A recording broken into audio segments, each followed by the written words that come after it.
muling ipinakita ang malasakit sa komunidad ng mga tauhan ng Regional Maritime Unit 12, Gensan Marpsta, sa pakikibahagi sa relief operation Oplan Tabang ng Radio Mindanao Network dito sa Barangay San Jose, General Santos City, sa ilalim ng pamumuno ni Police Colonel Ervin Glenn U. Provido at sa pangunguna ni Police Captain Ernesto A. Ravanera Jr.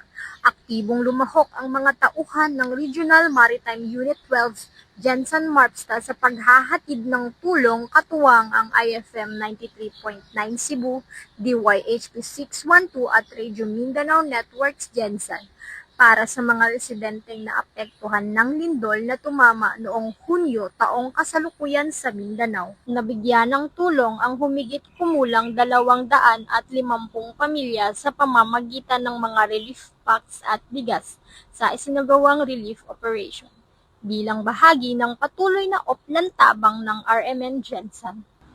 Isa lamang ito sa mga naging inisyatiba ng Regional Maritime Unit 12 Gensan Marpsta sa patuloy na paghahatid ng agarang tulong sa mga biktima ng kalamidad sa rehiyon.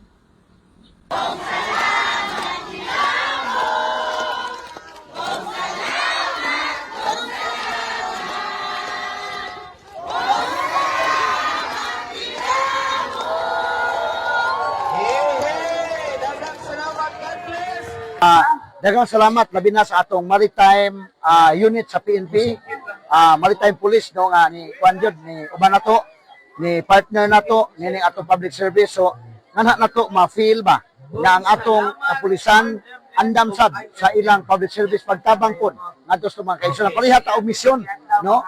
Kami di amin sa broadcast industry sila sa pag maintain sa peace and order.